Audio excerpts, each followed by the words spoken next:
Bonjour à tous, bienvenue dans ce nouvel épisode de l'AskiCast. Aujourd'hui, nouvel épisode, donc nouvel invité. Aujourd'hui, nous sommes avec Henri Landès. Bonjour. Bonjour. J'espère que vous allez bien tout d'abord. Très Merci, bien, merci. Vous ah, aussi? ça va très bien. Merci de nous accorder du temps. Aujourd'hui, vous êtes venu au Puy pour qu'on puisse discuter de plusieurs choses. On va revenir sur votre parcours de vie jusqu'à aujourd'hui, des projets que vous menez aujourd'hui. On va parler aussi d'écologie, d'éco-responsabilité. Mais dans un premier temps, je vais donc vous laisser vous présenter qui vous êtes, d'où vous venez. Voilà, je vous laisse la parole. Franco-américain, j'ai grandi à New York, San Francisco, j'ai vécu à Paris. Aujourd'hui, je vis sur une petite ferme en Loire, 30 habitants, je pense, dans le lieu-dit, 400 habitants à Boisset, où j'habite. Grosse différence avec là où j'ai grandi et j'ai vécu la plupart de ma vie avant. Et j'ai jamais été aussi heureux, par contre. J'adore être dans cette nouvelle façon de vivre, dans la ruralité, la campagne auvergnate. Puis, je joue au tennis de haut niveau pendant quelques années. J'ai à l'université américaine, j'ai essayé le circuit open, un petit peu des futurs, on va dire bas niveau professionnel, international. Et puis, j'ai découvert il y a quelques années, quand j'étais étudiant en master à Sciences Po Paris, qu'il y avait des gros problèmes civilisationnels avec notre façon de vivre et notre planète. L'impact sur le climat, l'impact sur la biodiversité, l'impact sur la santé. Et depuis, je suis devenu passionné par comment juste être dans la solution, dans l'action. Je suis altruiste, j'aime bien faire des projets avec et pour les autres. J'aime bien faire des projets qui ont du sens. Je suis un entrepreneur, j'écris, j'enseigne, je fais de l'éducation, plein de choses. J'aime pas me mettre dans des cases. Donc, j'espère ne pas être trop auto-centré en faisant cette présentation un peu longue, mais voilà, je suis assez simple, mais ça ne me dérange pas de faire des choses difficiles, j'aime bien. On va quand même parler de pas mal de choses que vous avez pu faire par le passé. Notamment, vous avez parlé de Sciences Po Paris, Mm. dans lequel vous avez fait un master. Donc, on s'est un petit peu renseigné à votre sujet.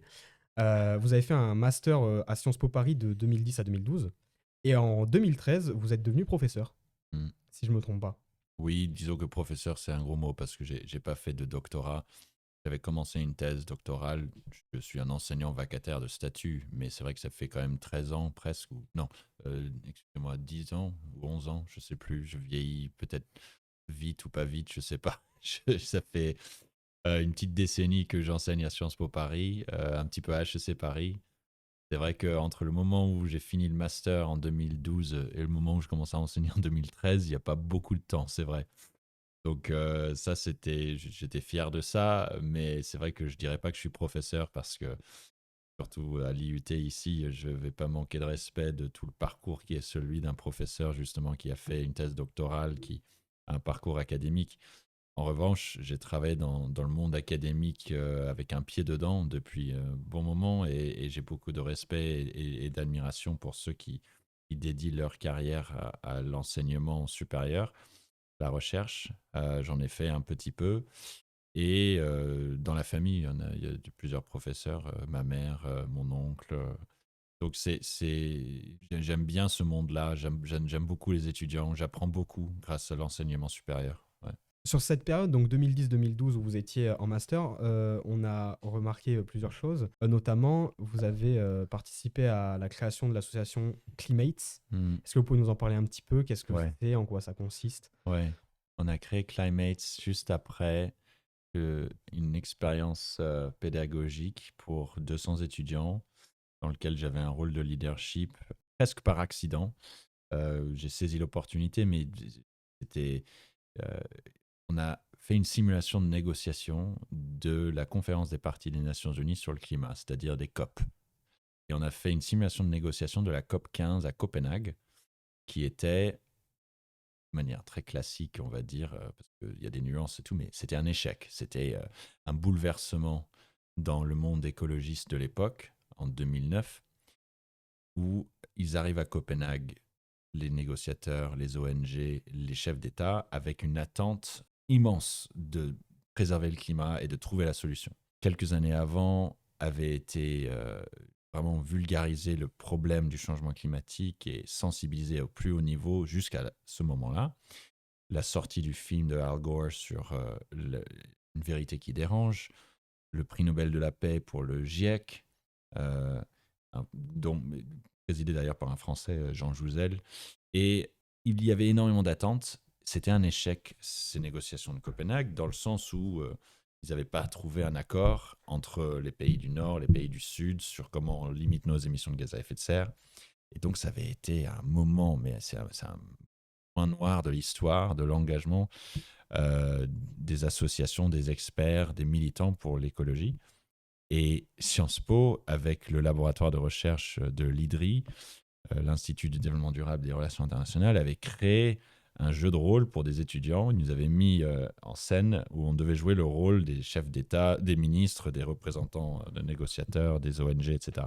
Et j'avais présidé ces négociations parce que je représentais la France. Et au lieu d'être le Danemark, on jouait ça à Sciences Po, Paris, donc c'était la France. J'ai été tellement touché par cette expérience-là parce que jouer, se mettre dans la peau de négociateur, d'essayer de trouver des solutions, même si c'était fictif. Et en plus, ils nous avaient fait ça sur 3 jours et on avait négocié toute une nuit. On avait fait une nuitée, donc on était crevés. Les émotions deviennent très très palpables. On a été plusieurs à se dire en sortant de ça, en se disant, on voit maintenant le problème sur le climat, on va dans le mur, créons quelque chose qui peut pérenniser un petit peu notre travail. Et j'ai créé Climates avec plusieurs autres étudiants. Ça consistait à faire de la sensibilisation et de la formation sur les négociations sur le climat en premier. Ensuite, ça s'est élargi à le changement climatique et ses enjeux plus largement. Et ça existe encore aujourd'hui et je suis super fier d'eux parce que, évidemment, c'est surtout des étudiants. Ça veut dire qu'ils font ça en parallèle de leurs études. Ils vont chercher des financements en plus. Ils arrivent à avoir quelques postes, des ressources. Et je suis super content de comment ça s'est passé. Et je suis humble face au fait qu'ils continuent de faire ce travail. Et je crois que ça touche des milliers de jeunes partout dans le monde, hein. C'était le but, hein, c'était de ne pas juste rester franco-français et encore moins Sciences Po Paris. C'était très très vite quelque chose au-delà des murs de Sciences Po Paris. Et l'association se porte aujourd'hui encore toujours très très bien du coup. Je ne sais pas si elle se porte très très bien, mais je le crois, hein. Je vais voir leur projet et je suis dans quelques groupes WhatsApp. J'ai l'impression que ça se porte bien. L'engagement étudiant, je suis à l'IUT, je suis content de parler de ça. Il est à la fois il est impactant, il est limité, mais il est aussi d'une certaine manière un peu sécurisé. Je préside aujourd'hui une association qui traverse des difficultés, qui se restructure, qui gère des enjeux financiers, de responsabilité administrative vis-à-vis de salariés. C'est très lourd, c'est très différent. À côté de ça, entre guillemets, c'était du gâteau, l'engagement associatif avec Climates. Or, je l'ai pris tellement au sérieux et on essayait de le faire parfaitement et on voulait changer le monde. C'est toujours le cas. Sauf que c'est finalement quelque chose de laquelle on doit vraiment profiter. Il faut mettre toute son énergie, son indignation. Il faut être motivé pour essayer de changer les choses. Il faut aussi reconnaître qu'on n'a pas encore vécu, pour la plupart qui font ça, l'enjeu de comment fonctionne, les enjeux qui vont avec le fonctionnement d'entreprises ou d'acteurs économiques ou d'organismes publics qui doivent rendre des comptes, d'associations qui sont employeuses, etc. J'ai toujours maintenu mon engagement et il est plus fort que jamais. Euh, mais il y a quelque chose d'assez incroyable d'en être étudiant, avoir un petit peu toute sa carrière et sa vie devant, la plupart de sa vie devant, et de vouloir changer le monde à ce moment-là. Et donc, je vous encourage à continuer à être comme ça si vous l'êtes. J'ai l'impression que vous l'êtes. Il le faut. On l'est globalement, on pense, dans le département, il y a vraiment cette notion d'éco-responsabilité, de conception de logiciels de manière économique et écologique, avec des méthodes d'optimisation qui sont très importantes et pour l'expérience utilisateur, mais également pour l'économie des ressources énergétiques. Mm. Donc votre engagement rentre totalement du coup dans la formation, comment dire, dans l'idée de la formation. Sur toujours cette période, sur la période plutôt 2013, il y a le forecast Ouais, que j'ai noté. super. Est-ce que vous pouvez nous en parler un petit Ouais, peu? formation à la cartographie, à l'analyse des sciences et des techniques. Mais j'ai oublié le premier S, je crois. Attendez, peut-être aussi à la simulation. J'étais ingénieur, j'étais coordinateur pédagogique. Ensuite, j'étais une sorte d'ingénieur pédagogique dans Forecast. C'était un projet au sein du Media Lab, un laboratoire présidé par Bruno Latour, qui nous a quittés il y a quelques années et qui j'ai une immense admiration. Sociologue, philosophe, ancien vice-président de Sciences Po Paris. Vraiment une personne, je lui dois beaucoup. Je lui dois aussi beaucoup à Laurence Tubiana. Ces deux personnes qui ont vraiment joué un rôle pour moi dans le parcours académique. François Gémen, Jean Jouzel, j'ai eu la chance, pas juste de côtoyer, vraiment d'avoir des relations étudiants-profs et ensuite amitié professionnelle, amitié pour certains, et qui m'ont inspiré beaucoup et qui m'ont donné beaucoup de force dans penser qu'on pouvait être légitime à essayer de faire des choses parce qu'il y a une énorme humilité à avoir quand on essaie de s'attaquer à des questions écologiques, premièrement. Et en plus, quand on prend la mesure de tout le travail qui est déjà fait, la France est vraiment à un niveau très sophistiqué de réflexion, d'expertise, d'engagement associatif. Il est très beau ce pays pour ça. J'espère qu'on va le préserver, surtout pendant cette période-là, parce que j'espère que les questions de sécurité ne vont pas prendre le dessus et nous empêcher de faire plein de beaux travail nécessaires. Il faut continuer à le faire. Plus que jamais, il faut s'entêter à faire des choses bien pour la société, penser aux autres et refuser le cynisme, refuser l'égocentrisme, même si le président américain l'incarne au plus haut niveau, ces deux choses-là. C'est mes deux ennemis, le cynisme et l'égocentrisme. Forecast, donc, je mettais en place des simulations de négociation, comme ce que j'avais vécu, mais je faisais différents types de simulations de négociation, souvent pour des étudiants, et je faisais des thèmes différents, des échelles différentes, et j'adore ça, c'est-à-dire il y avait des simulations de négociation sur comment on préserve la biodiversité autour d'un barrage, à l'échelle communale, intercommunale, départementale, donc c'était multi-échelle très souvent. Les questions environnementales, de manière intrinsèque, sont multi-échelles. On ne peut pas traiter une question environnementale, une question même de santé publique, mais encore plus écologique, parce que écologique, c'est les frontières ne sont pas décidées, entre guillemets. La nature, elle est non seulement évolutive, mais elle bouge et elle traverse les échelles administratives et institutionnelles. Donc, je mettais ça en place, des simulations de négociation sur la biodiversité, sur le climat, sur l'alimentation, sur l'agriculture, sur l'élevage. Je le fais toujours. Et donc, je fais ça avec différents étudiants. Et donc, à Forecast, mon job, c'était de réfléchir à l'architecture de ces simulations de négociation, aux objectifs pédagogiques, aux différents publics avec qui je le faisais. Parfois, on le faisait même avec des lycéens. Ça m'a bien servi pour la suite parce que j'ai été un peu identifié comme un expert de la simulation de négociation et j'ai porté plusieurs projets par la suite en tant que consultant, intervenant, dirigeant associatif sur ça. C'est grand plaisir à le faire. Donc aujourd'hui encore, vous êtes à Sciences Po. J'enseigne à Sciences Po, oui. Continuez à enseigner.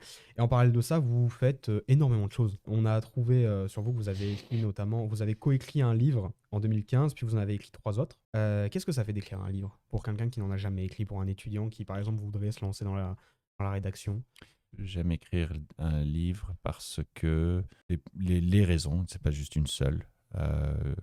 Premièrement, je suis très attaché à pas l'efficacité de chaque jour. Enfin, c'est le cas, mais j'aime pas apprendre plein de choses, les oublier, ne pas les utiliser. J'aime pas réfléchir à quelque chose sans transformer ça en quelque chose qui pourrait avoir de l'impact.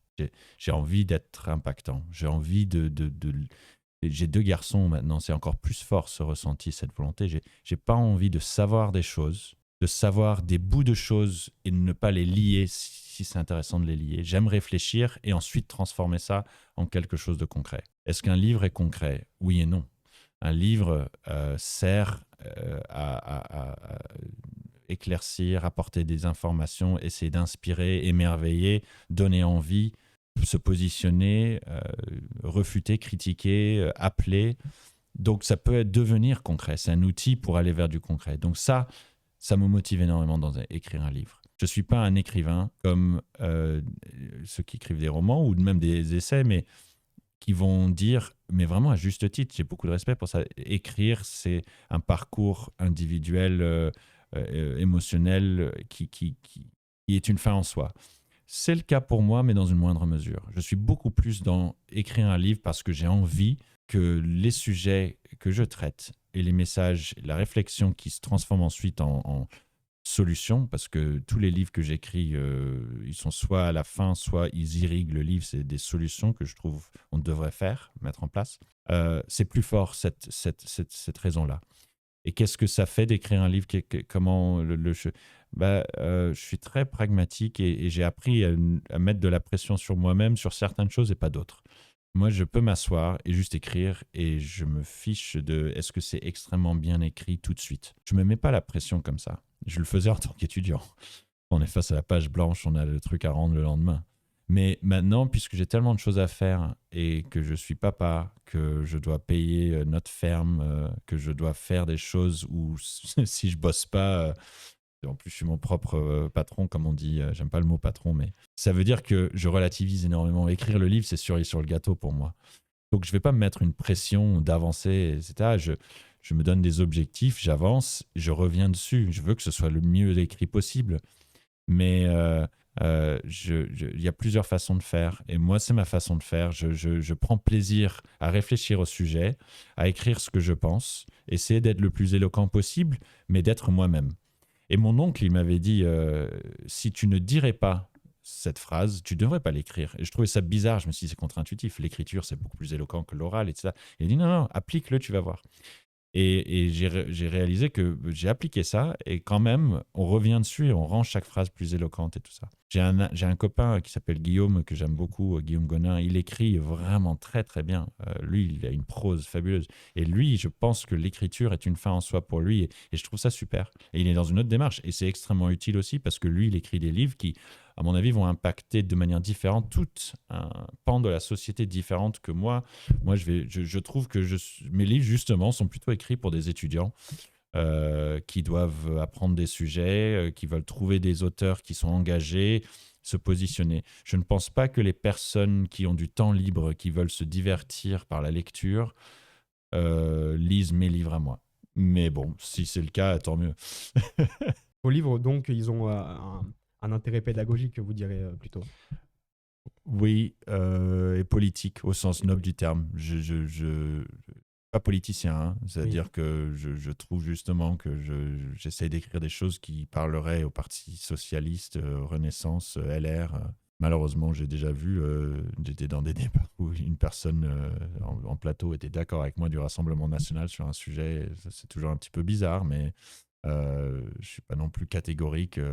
Je ne politise pas ça. Je considère que améliorer la société, améliorer le bien-être des personnes, améliorer notre manière de préserver la nature. Il y a un petit peu de chaque parti et ça doit transcender les partis. Mais ce que j'écris est politique.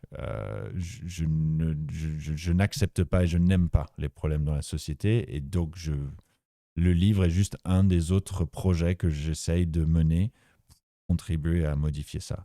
Quand mes garçons à l'âge de 18 ans me demanderont qu'est-ce que tu as fait quand tu as compris que nos émissions de gaz à effet de serre allaient rendre notre atmosphère peut-être inhabitable dans une partie de la planète, que la perte de la biodiversité était tant que notre système support se dégradait et qu'on n'aurait peut-être pas des services essentiels tels que la dépollution de l'eau, tels que la gestion de populations animales grâce à la présence de prédateurs, parce que il n'y en a presque plus, donc prolifèrent certaines espèces, c'est juste un des impacts. Bah, j'ai envie de leur dire, bah, j'ai fait tout ce que j'ai pu, et écrire des livres, c'était une des choses. À côté de ça, je mets des choses au-dessus en priorité. Parce que le livre, l'impact direct, il est pas aussi fort que l'association ou les entreprises que j'ai créées, que je dirige. Donc, vous avez parlé de politique, votre engagement, il est politique, donc. Vous avez donc eu des missions en politique. En 2013-2014, vous étiez conseiller politique sur le développement durable. Et de 2014 à 2016, vous étiez conseiller politique sur le climat et l'énergie au président de l'Assemblée nationale. Alors, pour certains, notamment pour nos auditeurs, c'est peut-être un peu flou. Donc, j'aimerais savoir qu'est-ce que vous faisiez, quelles étaient vos missions à ce poste, et qu'est-ce que ça fait donc si je ne me trompe pas, donc c'est votre premier grand poste en politique. Qu'est-ce que ça fait finalement? Pendant 1 an et demi, même 2 ans, j'étais collaborateur environnement du Parti socialiste avant le cabinet du président de l'Assemblée nationale. J'avais pas d'étiquette quand je suis allé. J'étais pas affilié à un Mm. parti. J'étais j'enseignais déjà à Sciences Po Paris et j'avais une casquette associative depuis 3-4 ans, 2-3 ans plutôt. Donc, j'étais content de ça en y allant. C'est-à-dire que je me retrouvais dans la mission, je me retrouvais dans le positionnement de l'élu, la sénatrice Laurence Rossignol, euh, sur l'écologie. Ma mission, c'était de travailler sur les questions d'environnement. Et je me retrouvais dans ce qu'on faisait, ce que je faisais. J'ai eu l'opportunité d'aller travailler au cabinet du président de l'Assemblée nationale pour faire un peu la même mission. Et là, j'étais d'autant plus motivé parce que c'était un poste qui était institutionnel, moins dans le débat interne du Parti socialiste. Et ce n'est pas une critique du Parti socialiste précisément. Ce n'est pas une critique non plus des partis politiques, mais c'est un constat. Quand on est dans un parti politique et en plus au siège, on participe aux bureaux nationaux, il y a beaucoup de choses qui, je dirais pas qui m'intéressaient pas, mais qui m'enlevaient de la mission de contribuer à la transition écologique d'une manière ou d'une autre. Énormément de débats entre courants, énormément de réactions à l'actualité. Et donc ça, c'était tout azimut. Et beaucoup, beaucoup, beaucoup de débats que j'estimais parfois stériles. Maintenant, ils me diront, ben non, c'était important, on essayait de se positionner sur comment le gouvernement devait agir, etc. Mais moi, je suis parti à la fois du Parti socialiste et de l'Assemblée nationale avec énormément de frustration. Je voyais beaucoup de capacités intellectuelles des personnes, beaucoup de ressources mobilisées pour ces institutions et beaucoup de problèmes sur le terrain qu'il fallait traiter. Et j'ai commencé à être, c'est la fin de la réponse à votre question, j'aurais dû commencer par d'autres points, mais j'y reviendrai. Mais je vais insister là-dessus. C'est les débuts de mon changement de parcours radical, radical dans le sens la source, c'est où je vis, qu'est-ce que je fais de ma journée et comment est-ce que je rentre vraiment dans le concret. J'ai réalisé que j'écrivais, je parlais, j'enseignais, mais est-ce que je faisais la transition écologique? La réponse était non. Je ne la faisais pas, ni dans mes modes de vie, ni dans des projets qui, quelle que soit l'échelle et l'ampleur de l'impact, changeaient des choses pour quelqu'un ou l'environnement physique. Je voulais faire ça. Je ne voulais plus juste parler écologie, juste écrire écologie, conseiller. Dans mon dernier livre, Repeupler les campagnes, j'en parle beaucoup de ça, de la déconnexion du terrain, d'être trop centralisé, d'être trop dans la parole. J'hésite à être beaucoup plus explicite sur l'écologie de bureau que je dénonce, parce que c'est une démarche négative.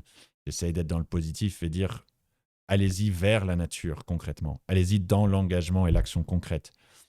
La recherche, c'est bien, ok. L'enseignement, ok, oui. Est-ce que c'est assez? Selon moi, non.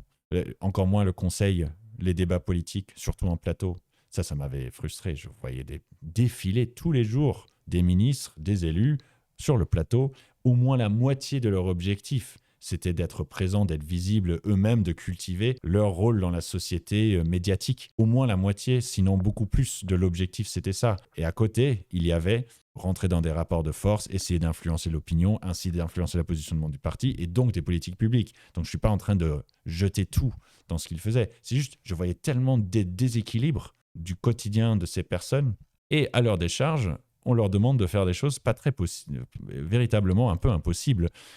Recevait des collaborateurs parlementaires qui étaient dans le même bâtiment que moi. Moi, j'étais à l'hôtel de la Sey, au cabinet du président. Mais c'était beaucoup plus, entre guillemets, confortable en termes de stress que ce que vivait un conseiller parlementaire qui recevait un texte de 600 pages et qui devait l'éplucher et retrouver comment son député ou sa députée allait se positionner sur plein de choses, notamment sur des centaines d'amendements. Moi, j'étais pas là-dedans. Moi, j'étais plutôt dans des prises de position plus macro pour le président de l'Assemblée et j'ai beaucoup aimé ce travail. C'était vraiment super intéressant. Mais les députés ne peuvent pas être aussi bons qu'ils pourraient être à cause de la quantité de lois qui passent, la quantité d'amendements, la quantité de travail. Ils doivent se spécialiser. Et donc, on voit des hémicycles souvent très vides.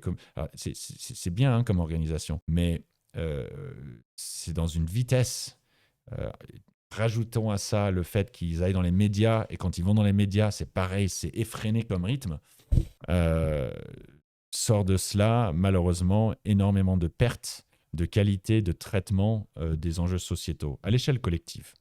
Donc, je suis devenu frustré pour cette raison-là aussi, et donc j'ai voulu faire du concret. Donc, être au cabinet du président de l'Assemblée nationale, c'était super, mais quand j'ai réalisé que j'avais fait le tour à ce moment-là de l'avancement des questions écologiques, eh ben, j'ai voulu faire autre chose. D'accord. C'est très intéressant. Donc à la fin de cette période, en 2016, vous devenez directeur général de Good Planet. Est-ce que vous pouvez nous en parler brièvement, Oui, bien par sûr. exemple? Bah, brièvement, c'est parce que je parle beaucoup. Ouais. J'ai bien aimé, j'ai beaucoup d'appréciation pour cette expérience professionnelle. Yann Arthus Bertrand m'a recruté pour être son directeur général, effectivement, en 2016, je crois, ou 2017. 2017, on a Ouais. noté.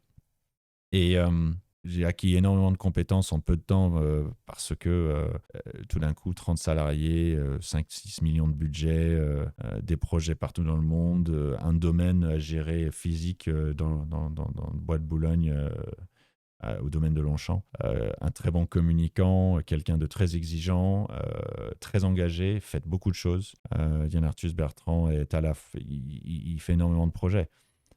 Donc, aussi observer et travailler avec lui sur de la levée de fonds, sur les relations partenariales dans le domaine public et privé surtout. J'ai beaucoup appris. En faisant cette mission-là, je me sentais prêt à créer notre propre structure et ce que je voulais faire. Parce que être à Good Planet, j'ai adoré. Les projets sont très qualitatifs. Je ne me sentais pas encore dans l'action concrète telle que je le suis aujourd'hui et telle que ce que je voulais faire. Et donc, j'étais encore à Paris. J'étais encore en train de faire des projets plutôt depuis mon bureau. Je voulais être sur le terrain moi-même. Je voulais avoir mes mains dans la terre, être proche des agriculteurs, proche des artisans, de la ruralité. Autant mon expérience en cabinet du président de l'Assemblée nationale que celle à Good Planet m'a sensibilisé aux enjeux pour l'agriculture française, aux enjeux pour la ruralité et la reconnaissance d'un gros problème de déséquilibre de l'attention financière, l'attention intellectuelle, l'attention R&D économique au déficit, au détriment des campagnes. Et c'est un problème pour la transition écologique. C'est un problème pour la préservation de notre planète. Se concentrer dans des zones urbaines de plus en plus denses, déconnectées du monde physique et de tout ce qui est nécessaire pour des services essentiels du quotidien, c'est insoutenable. Et c'est pour ça que nous devons rééquilibrer le peuplement, comment nous organisons nos économies, nos modes de vie. Et l'effet de ça serait plus de petites villes, plus de villages re-remplis dans les territoires ruraux. Et c'est pour ça que j'étais prêt à me lancer dans ça avec ma femme et Good Planet, l'Assemblée nationale, Sciences Po, l'associatif. J'avais rassemblé tous les ingrédients pour mettre en confiance pour créer nos propres structures. Ouais. Et donc vous l'avez fait en 2019, vous avez créé Landestini avec votre femme Fanny Agostini. Est-ce que donc vous pouvez nous en parler un petit peu? Quels sont les objectifs de cette structure? On a créé Landestini en parallèle de notre changement de vie parce que nous souhaitions déjà vivre différemment ailleurs, être sur une ferme, avoir des animaux, avoir un potager, avoir un verger. Ça, c'était déjà un objectif de santé et de bien-être et nous l'adorons et nous poursuivons au quotidien cet objectif. Pas tous les jours, mais quasiment. J'ai des activités en lien avec notre potager, notre verger ou les animaux. Et quand c'est l'été, quand c'est un peu plus calme d'un point de vue enseignement, Landestini, les projets extérieurs, j'en fais plus. Et j'apprends plein de choses, je suis autodidacte, je fais beaucoup plus de bricolage que ce que je faisais avant. Donc j'ai appris à faire des choses que je considère être essentielles, beaucoup de bon sens, mais aussi beaucoup de connaissances que je n'avais jamais acquises et que notre société, je pense, perd collectivement avec une urbanisation massive. Et encore une fois, je ne critique pas la ville parce que je l'adore. J'adore New York, j'adore San Francisco et Paris, mais je trouve qu'il faut juste rééquilibrer les choses. Et donc, on voulait en même temps aider d'autres à faire des démarches. Et je voulais mener des projets qui faisaient un peu la combinaison de travail, un peu de coordination de projet, réfléchir, ingénierie de projet, avec main dans la terre, projet de terrain. Je voulais combiner tout ça. Et Landestini, c'est fortuite dans le jeu de mots, parce qu'il y avait Agostini fusionné avec Landes, qui en anglais veut dire destiné à retrouver la land et la terre. Donc, c'était assez, ça coulait de source. Et donc, On a créé ça avec l'objectif premier de faire de la pédagogie. On considère qu'il faut apprendre des choses, pédagogie. Ce qui nous intéressait le plus, c'est ce qui nous intéresse encore le plus, c'est l'alimentation, la santé et le lien avec l'agriculture, la terre là-dessus. Donc pédagogie sur l'alimentation. Aujourd'hui, on a un grand axe sur tout ce qui est pédagogie autour du potager avec notre Coupe de France et notre Coupe du Monde du potager. Apprendre des choses, donc pédagogie. Ensuite, essayer de faire évoluer notre activité professionnelle, faire évoluer l'économie. Et donc, on a créé un programme d'accompagnement d'entrepreneurs pour essayer de créer des emplois. On voulait créer des emplois, créer des activités, mais qui ont du sens pour la transition écologique, la ruralité. Donc, ça s'est incarné par l'incubateur Landestini. Aujourd'hui, on l'a toujours. On a aussi un programme de découverte de la ruralité pour les jeunes qui s'appelle le Tremplin Jeune en ruralité. Et on a aussi voulu, mais c'est des programmes qu'on ne peut plus maintenir à l'heure où je parle, mais produire de la nourriture naturelle, locale, écologique, saine. Donc on a quelques fermes urbaines. C'est un modèle économique très difficile, les fermes urbaines, et c'est un trait d'union entre des citadins et l'agriculture, d'une certaine manière. C'est de la sensibilisation surtout, mais on n'est pas encore aujourd'hui au stade d'un modèle économique et d'une économie marchande qui les intègre suffisamment. Économie marchande avec un astérisque, parce que le secteur agricole, il est tout sauf néoclassique, comme on pourrait l'imaginer, avec subvention de la PAC qui compose une grande partie du revenu des agriculteurs. Et dans d'autres pays, énormément de mesures de protection, de subventions, même encore de quotas aux États-Unis sur tarifs, etc. Donc, ça, c'est juste un détail, mais celles et ceux qui pensent que l'économie agricole, c'est du laisser-faire economics et qu'on ne devrait pas trop intervenir et que c'est une économie mondialisée, donc il faut se retirer et laisser les agriculteurs se débrouiller tout seuls. C'est faux. Le système agricole, il est tout sauf comme ça. Il est extrême. Il y a beaucoup d'interventions de pouvoir public. On a énormément de progrès à faire pour améliorer la capacité des agriculteurs à se rémunérer quand ils font des choses bien pour l'environnement et la santé. Et on est responsable collectivement dans des erreurs qui auraient été faites du monde agricole. Il ne faut surtout pas stigmatiser l'agriculteur quand on commence le débat sur comment accélérer la transition agroécologique. Donc je ferme cette parenthèse, mais ça m'importe énormément d'exprimer du soutien pour le monde agricole et ensuite de dire que c'est à nous tous de nous mobiliser au service de l'agriculture et pas de dire que les agriculteurs doivent X, Y, Z. On sent vraiment que ce sujet vous passionne, on sent que vous maîtrisez votre sujet et que vraiment ça fait partie totalement de votre vie. Ça s'entend, je pense. Vous l'avez dit, avec Landestini, vous avez créé la Coupe de France de potager.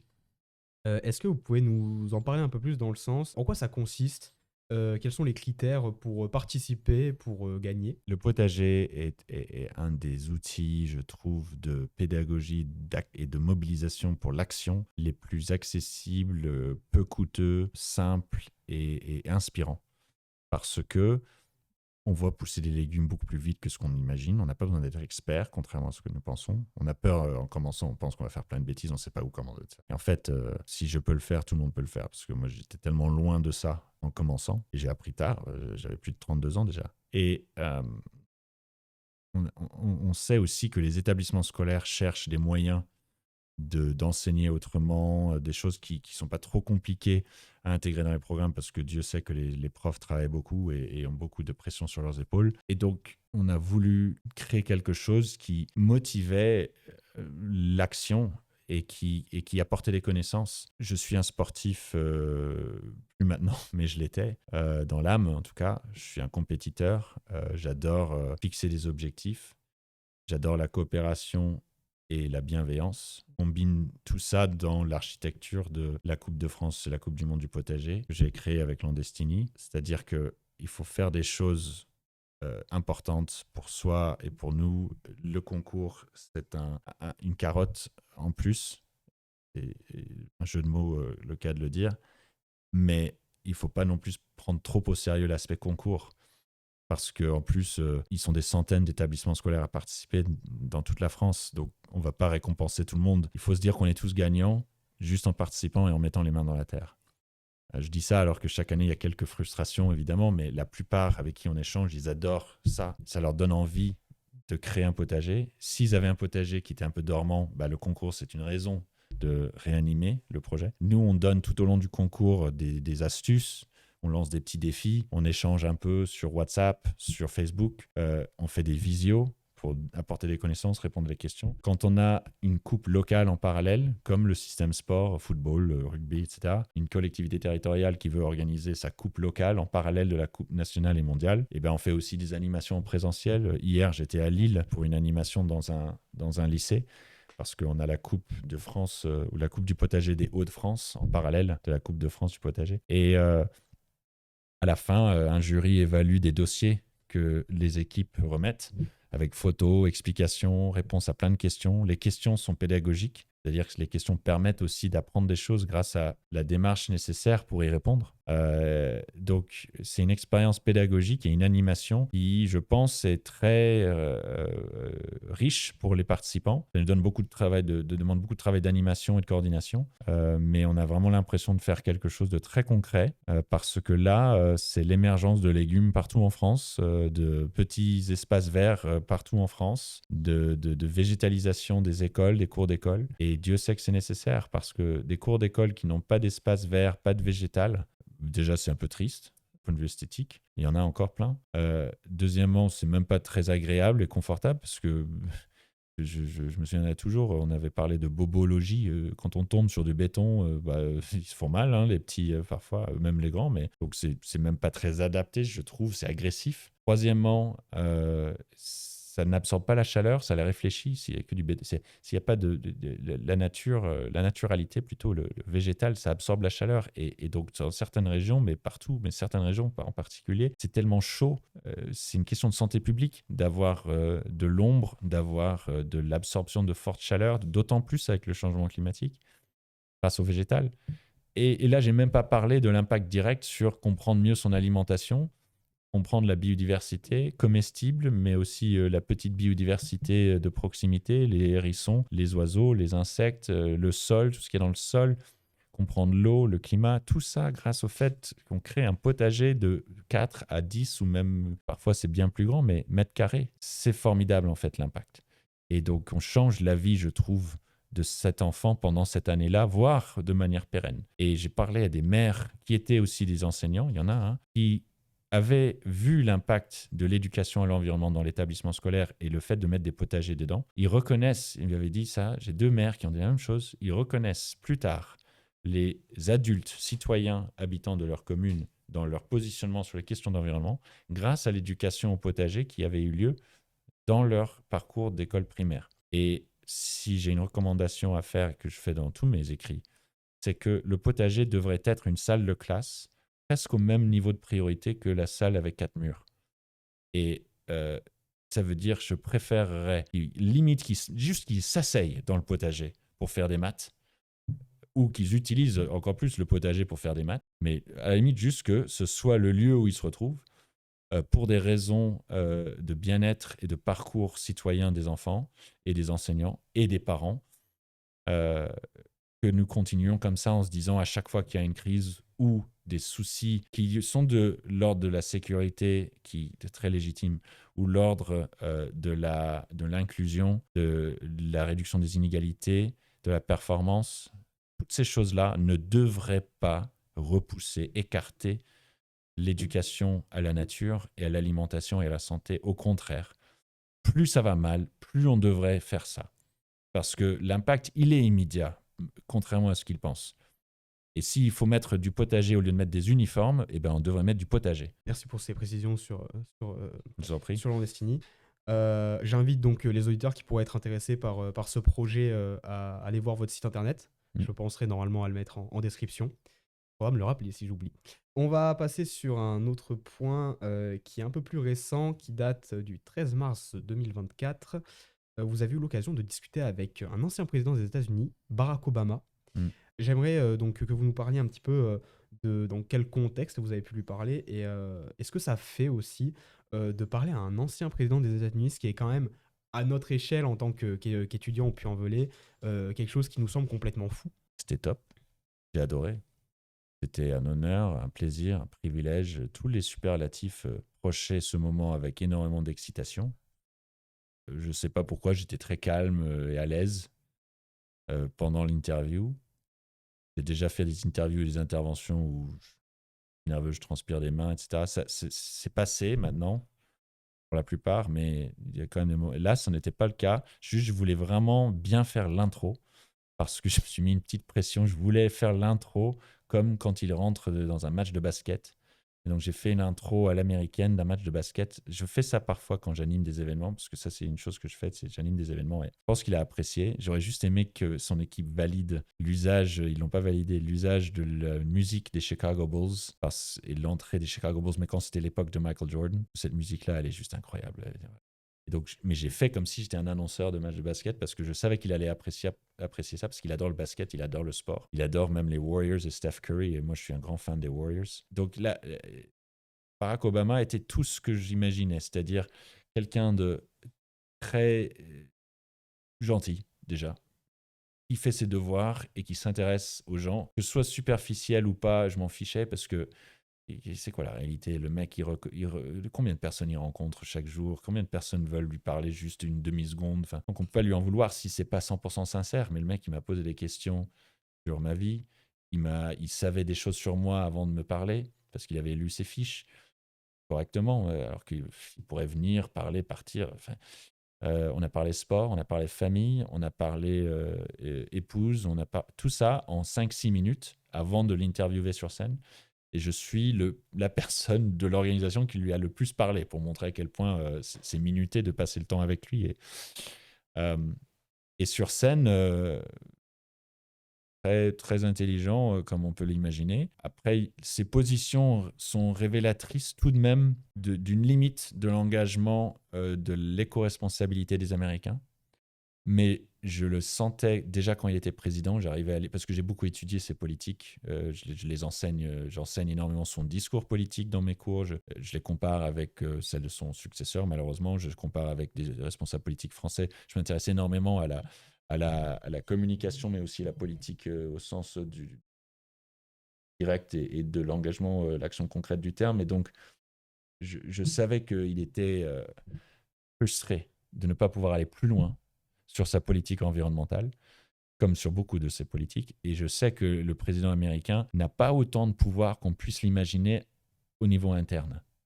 Il a probablement plus de pouvoir proportionnellement dans son action à l'international qu'au niveau national. Parce que le système politique américain, il a énormément de ces checks and balances, de ces contre-pouvoirs bien en place. Et que le Parti républicain, il a une assise avec le système de collège électoral, de cette représentativité de territoires peu peuplés, mais avec des personnes du Parti républicain on ne peut pas déloger. Donc je ne fais pas une critique du Parti républicain là en ce sens. Je suis en train de dire que Barack Obama était quand même assez menotté à plusieurs reprises. Et donc je l'entendais quand même dans son discours. Et il a même, à un moment donné, il a dit deux fois, il a fait des commentaires qui montraient que les Américains pourraient faire mieux, mais ce n'est pas dans leur culture et ce n'est pas dans la capacité politique pour le gouvernement de changer les choses autant que j'aurais souhaité. Donc, rien ne m'a surpris. J'ai adoré. Je l'ai trouvé hyper classe. Je vois pas. Et donc, vraiment, je m'inspire de lui en ce qui concerne comment il se tient, comment il parle. Et notamment pour moi, dans cette période de 2024, début 2025, qui a été très difficile sur le plan professionnel. Et Barack Obama, j'adore quand il parle de gestion de crise parce qu'il en a géré, le président américain comme président de beaucoup d'États, mais le président américain, il doit gérer des crises qu'on ne peut pas imaginer, des choses si noires qu'on n'a même pas envie de penser à la prise de décision sur des situations comme ça. Et il dit, premièrement, il faut jamais aller trop haut ou trop bas dans l'émotion en réaction à quelque chose. Il dit, j'ai un tempérament qui facilite cela déjà, donc voilà, c'était un avantage, mais donc ça, je me le rappelle. Deuxièmement, il regarde toujours le long terme. C'est-à-dire que moi, et c'est ce que je fais en ce moment aussi avec Landestini qui traverse des difficultés, je me dis le long terme, c'est quoi le long terme? Qu'est-ce qui va me rendre fier demain et après-demain dans ce que je fais aujourd'hui? Est-ce que ce que je fais aujourd'hui, ce que je dis aujourd'hui, je vais l'assumer dans 2 semaines, 2 mois, 2 ans, 10 ans? Et c'est une boussole que je trouve beaucoup plus de valeur, avec beaucoup de valeur par rapport à je dois réagir là maintenant à ça et d'être impacté par l'émotionnel plutôt que par, pas le rationnel, mais l'envie d'impact sur le long terme. Et Barack Obama, il m'a fait vraiment... enfin, il a rendu ça très explicite pour moi récemment parce que 2024, c'est très personnel ce que je dis. j'ai eu l'année la plus difficile de ma vie sur le plan professionnel, en interaction aussi avec des enjeux familiaux et de santé, pas santé personnelle ni pour le nucléaire de la famille, les quatre, non, mais tout le reste. Et en même temps, j'ai rencontré Barack Obama cette même année. Et donc, c'était assez exceptionnel. C'est une chance incroyable. Je suis très reconnaissant envers Power Group qui m'a missionné pour à la fois les accompagner dans l'invité, préparer l'interview, faire l'accueil et faire l'interview. Euh, je les remercierai toujours pour ça. Et ça m'a donné énormément de force pour la suite. Ouais. Ouais. Je vous écoute avec grande attention. J'espère que nos auditeurs vous écouteront aussi de cette façon. On va passer sur le dernier point auquel je voulais parler avec vous avant de passer au jeu. Nous, dans notre formation, on est formé au numérique responsable. Donc, comme je vous l'ai dit un petit peu avant, c'est tout ce qui est optimisation, réflexion autour de la quantité de mémoire allouée, la quantité de mémoire qui impacte directement la consommation énergétique. Qu'est-ce que ça vous évoque, vous, cette notion, le numérique responsable, et en termes d'impact écologique, à quelle échelle le mettrez-vous sur l'ensemble de l'impact écologique mondial? C'est une très bonne question. Et je vais répondre pas en tant que néophyte. Je dirais pas que je suis un néophyte. Je suis pas spécialiste par contre de l'empreinte numérique, mais je réfléchis constamment à l'empreinte écologique de l'ensemble de nos modes de vie et de notre économie. Euh, je, je rêve un peu en disant le suivant, mais je pense que c'est nécessaire. Il faut réduire la fabrication de choses. On fabrique trop de choses. On a probablement fabriqué suffisamment de choses pour 2, 3 générations suivantes. Beaucoup de nos activités, je ne dis pas pour tout. Euh, j'ai énormément de mal avec les mises à jour des smartphones, les achats de smartphones que j'achète toujours d'occasion, mais je me dis, c'est pas assez acheter d'occasion, il a utilisé quoi une fois, et j'ai beaucoup de mal avec l'obsolescence programmée, évidemment. Je déteste ça parce qu'en plus, il faut changer des petites choses, on ne retrouve pas tout de suite ce qu'il faut. Je suis un peu ennuyeux et vieux avant l'heure sur quelques pratiques d'usage d'outils numériques. Rien que la double vérification qui est arrivée depuis pas très longtemps, ça m'a fait mal à la tête. J'ai l'impression qu'on est devenu super bon. On doit continuer à chercher encore de petites facilitations pour accélérer encore nos activités. Je travaille énormément, j'adore travailler. Mais vraiment, hein, j'ai pas l'impression de travailler quand je fais ces projets. Je suis tellement content en les menant. Donc, j'ai pas de problème à accélérer, être de plus en plus performant. Mais l'être humain, il reste l'être humain. Le cerveau reste le cerveau. Je pense pas qu'on puisse continuellement améliorer ou augmenter le traitement d'informations dans sa vitesse et son volume. Je scrolle énormément. Je crains que c'est pas très positif pour l'évolution intellectuelle, mais je garde espoir et j'essaye de ne pas euh, être atteint par le manque de confort que ça crée pour moi de ne pas savoir gérer tout ce qui arrive tout de suite. Là, la question, j'ai répondu seulement en partie, évidemment, indirectement à l'empreinte numérique. Parce que si je dis ça, c'est parce que je trouve qu'on a suffisamment de choses et d'outils numériques et on pourrait freiner ensuite et vraiment rentrer dans une démarche d'économie circulaire, l'économie de la fonctionnalité et d'usage, et pas du tout dans l'économie et sortir de l'économie extractiviste et linéaire. Et je ne sais pas si on a fait ce virage dans les outils numériques. En ce qui concerne les gaz à effet de serre, les émissions de gaz à effet de serre liées aux activités numériques, au visionnage vidéo, au mail. De ce que je comprends, on est sur un ordre de grandeur de 2 à 4% des émissions mondiales, mais j'ai l'impression que ça ne va qu'augmenter si on continue comme ça, sauf si on fait le changement de mix énergétique de manière drastique. Mais il ne faut pas se leurrer. Ça veut dire... on n'a pas encore réussi ça, le découplage d'augmentation des activités et de production, de fabrication et des émissions de gaz à effet de serre. On n'a pas réussi ce découplage. Et j'ai animé une table ronde sur le bilan carbone et les 20 ans du bilan carbone il y a quelques semaines, avec des pointures autour de la table. Cédric Ringenbach, le fondateur de la Fresque du Climat, Fabrice Bonifay, le président du Collège des directeurs de développement durable et le directeur de développement durable du groupe Bouygues, Elisabeth Laville qui a fondé Utopie, qui est une des pionnières sur comment les entreprises doivent s'engager dans la transition écologique et la RSE. Elle a fondé Utopie en 1993 avec cette mission-là. Et une expert comptable aussi qui travaille beaucoup sur le bilan carbone qui s'appelle Carole Chérier. Ces 4 personnes-là étaient d'accord sur le fait qu'on se trompe si on pense qu'on peut juste remplacer nos usages technologiques et nos usages d'infrastructures avec du décarboné. Il faut clairement arrêter de fabriquer et de construire. Alors, sur le numérique, l'avantage, c'est qu'on n'a pas nécessairement besoin de plus fabriquer. Ça peut concerner davantage, justement, l'économie circulaire, dématérialisée, moins de déplacements, moins d'infrastructures de transport là où peut-être qu'on en aurait fait, donc moins de combustion. Il y a beaucoup de potentialités positives grâce au numérique et moi je suis très reconnaissant vers le numérique parce que je peux faire énormément de travail à distance, parce que je peux faire énormément de performances, de collaboration avec des personnes, de traitement de sujets, de données, de lecture, de coordination, d'animation de projets. J'adore, c'est formidable. Juste, je ne suis pas sûr que mon empreinte numérique est très positive parce que je l'ai augmenté récemment. Alors, j'ai diminué d'autres choses.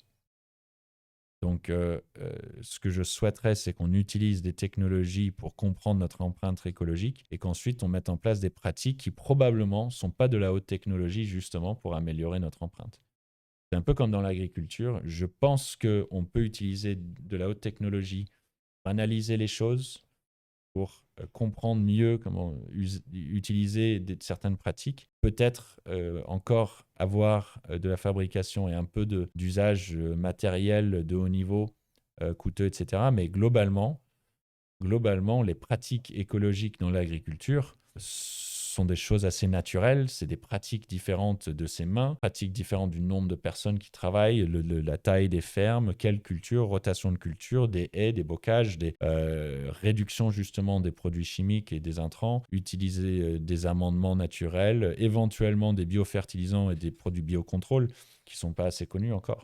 Mais ce que je veux dire par là, c'est que la technologie doit toujours servir des comportements différents qui s'améliorent. Et je pense qu'on a du mal avec ça. J'ai l'impression que je recommande de lire Sébastien Boller qui fait une superbe analyse de pourquoi l'être humain a du mal avec le changement de comportement et pourquoi il cherche toujours plus de facilité, plus de performance, pas de performance, mais plus d'information, plus de fainéantise, plus de domination et de reconnaissance en pointant du doigt le phénomène du striatum dans le cerveau. Sébastien Boller, il écrit Le bug humain où il explique ça et je trouve ça formidable. Et les révolutions et les innovations numériques contribuent aussi à satisfaire ça dans le striatum chez l'être humain. Donc c'est pas une critique, j'adore, mais je pense qu'on on doit modifier les usages et savoir aussi réduire. D'ailleurs, Fabrice Bonifay, il est beaucoup plus critique que mes propos à moi. Lui, il parle de juste, il faut maigrir.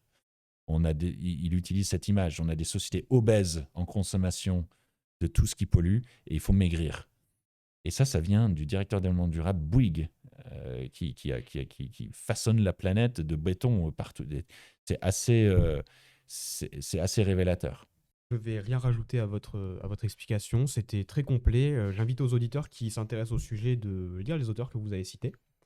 Je pense que ça peut être très enrichissant. On va donc passer au jeu, une phase du podcast en général qui est un petit peu plus tranquille, un petit peu plus détente. Le jeu aujourd'hui, il a été développé par Jordan. Il l'a appelé Impact Challenge. C'est un tout petit jeu dans lequel je vais vous poser des questions et vous allez devoir me répondre l'une des deux affirmations. On va jouer et vous comprendrez très rapidement. Je vais vous dire par exemple, utiliser une gourde réutilisable ou acheter des bouteilles en plastique recyclées. Qu'est-ce qui est le plus durable? Qu'est-ce qui est le plus écologique? Vous n'êtes pas obligé d'argumenter, vous pouvez simplement donner la réponse et voilà. Utiliser une gourde. Donc, utiliser une gourde. Il a sorti une petite gourde. Effectivement, c'était la bonne réponse. Ouais. Vous avez compris le jeu. Ouais. Question suivante. Prendre une douche plus courte ou laver son linge à basse température. Qu'est-ce qui est le plus écologique? Laver son linge à basse température. C'était prendre une douche plus courte. Des douches froides, donc elles sont courtes. Ça peut aider, effectivement. Et c'est doublement plus écologique vu que l'eau chaude, il n'y a pas d'eau chaude, donc c'est moins impactant. Déplacer en vélo électrique ou en covoiturage. Si on est en ville, c'est certainement le vélo électrique. Probablement aussi à la campagne. C'est juste que le vélo électrique va probablement être limité en fonction du métier et des déplacements de la personne. Mais je pense que le vélo électrique va probablement être logique d'un point de vue éco-responsabilité. Alors la réponse était bien le vélo électrique, effectivement. C'est plus responsable que le covoiturage, mais effectivement, ça va dépendre, comme vous l'avez dit, un petit peu des usages. Encore deux petites. Acheter des vêtements d'occasion ou des vêtements en matière biologique neuve. Probablement des vêtements d'occasion. C'était la bonne réponse. Dernière question. Réparer ses appareils électroniques ou les recycler correctement. Les réparer. C'est ça. Les réparer, Ouais. c'est du coup beaucoup moins impactant. Merci pour votre participation à ce Il n'y en a podcast. pas d'autres, j'aime bien, c'est cool. Ah oui, il y en a Je d'autres. regrette sur la douche Il y en a parce d'autres. que je me sentais avant-gardiste prendre des douches froides. Je peux vous en proposer encore Je me 5 suis si vous voulez. formé. Ouais, allez-y, c'est pas mal ça. Alors, sixième question. Donc, éviter les viandes rouges ou réduire sa consommation de produits laitiers. Ouf. Éviter les viandes rouges. Effectivement. Utiliser des ampoules LED ou éteindre systématiquement les lumières inutiles. J'ai peur que ce soit utiliser du LED, mais je fais un énorme effort en ce moment sur tout débrancher dès que je peux. Donc, mais je crois que quand on regarde la consommation globale, je suppose que les LED, déjà, ça va avoir un impact plus fort. Effectivement, donc c'est les LED, parce que les ampoules LED consomment jusqu'à 80% de moins d'énergie que les ampoules traditionnelles. Donc faire le Ouais, combo des deux est ouais. forcément la meilleure chose à faire. Planter un arbre ou composter ses déchets organiques. Planter un arbre, mais composter ses déchets organiques, c'est bien parce que, évidemment, tout ce que vous dites est bien, mais le problème avec planter un arbre, c'est que ça prend du temps pour l'impact carbone, d'avoir l'absorption du carbone, ça prend énormément de temps. Donc, sur le long terme, planter un arbre va être très, très impactant. Sur le court terme, composter ses déchets organiques. En termes d'empreinte carbone, l'arbre prend le dessus. Il y a le compostage des déchets organiques. En termes d'éco-responsabilité globale, il y a un positif impact sur le compostage des déchets organiques. Mais la question, c'est plutôt sur le carbone ou plutôt sur l'empreinte écologique globale? C'est plutôt l'empreinte écologique globale, il me semble. À mon avis, planter un arbre, c'est la bonne réponse. Mais Alors la réponse qui a été notée, donc, c'est composter ses déchets. Le compost évite que les déchets organiques finissent dans les décharges où ils produisent du méthane, un puissant gaz à effet de serre. ah oui, d'accord. Voilà. Donc Ok. il y a celle-là. Mais votre raisonnement était bon aussi. Oui, mais bon, encore une fois, il faut aussi. C'est à la mode de planter des arbres. Je relativise ça, hein. Déjà, planter un arbre, c'est important de regarder où on plante et quel type d'arbre. Parce qu'un arbre, c'est un être vivant et c'est un individu. Et deuxièmement, ça prend du temps. Donc, c'est un engagement très long terme. C'est très positif sur le long terme. Euh, les déchets organiques, effectivement, le méthane, j'y avais pas pensé. J'aurais dû. Mais je n'ai plus de déchets organiques non utilisés. Ils vont tous au poulot au jardin. Et ça, c'était un changement direct. C'est ça que j'ai adoré. Il y a certaines choses en allant vivre à la campagne avec de l'espace, des poules et le potager. Tout de suite, c'était facile. Or, on peut le faire en ville, mais c'est un peu plus difficile. Il faut s'organiser un peu différemment quand même. Neuvième question et avant-dernière. Prendre les transports en commun ou faire du télétravail. Les transports en commun. Mais des transports en commun, j'imagine décarbonés, hein. Pas un bus. Ouais. Vas-y, je vous en prie. Alors la réponse notée, c'est faire du télétravail. Le télétravail élimine entièrement les trajets domicile-travail, réduisant ainsi l'empreinte carbone des déplacements. Mais si les transports en commun sont bien plus écologiques que les trajets en voiture individuels, ils nécessitent encore de l'énergie pour fonctionner. De plus, le télétravail réduit les besoins énergétiques des bureaux. Il y a aussi ça qui a été pris en compte. Mais effectivement, en prenant un transport en commun décarboné, comme vous l'avez suggéré, ça peut être plus serré. Dernière question. Installer des panneaux solaires chez soi ou souscrire à une offre énergétique verte. Le fournisseur d'électricité verte va probablement avoir l'impact plus fort, surtout si on était chez un fournisseur avec de l'électricité carbonée. Alors la réponse qu'on a notée, c'est installer les panneaux chez soi. La journée, j'ai des panneaux Euh, solaires chez nous. les panneaux solaires permettent de produire de l'énergie renouvelable directement sur place, réduisant la dépendance au réseau électrique, Oui, alimenté mais par des sources fossiles. d'accord. Oui. Bon, Voilà. ok. Il y a cette... En tout cas, je préconise l'autoconsommation énormément. On en fait un tout petit peu chez nous et on valorise ça. D'ailleurs, maintenant, dans la Coupe de France du potager, on fait des dons de panneaux solaires offerts à notre fonds par le Power Group, donc en autoconsommation. C'est très favorable. On a terminé donc avec le jeu. Merci d'y avoir participé. Vous en êtes plutôt bien sortis. Ouais, pas terrible quand Globalement, même. même les erreurs que vous avez faites étaient sur des possibilités assez proches. Hmm. Donc, vous vous en sortez plutôt bien, je trouve. Ouais. Dernier petit point de ce podcast avant de conclure, la recommandation. Comme à chaque fin d'émission, j'ai pour habitude de demander à mes invités donc une petite recommandation. Vous en avez déjà fait une un peu plus tôt dans l'émission, mais Ouais. là, on vous propose une recommandation un peu plus personnelle. Donc, un film, une série, une œuvre culturelle, quelque chose dans le domaine de votre choix, un conseil de vie même si vous le souhaitez.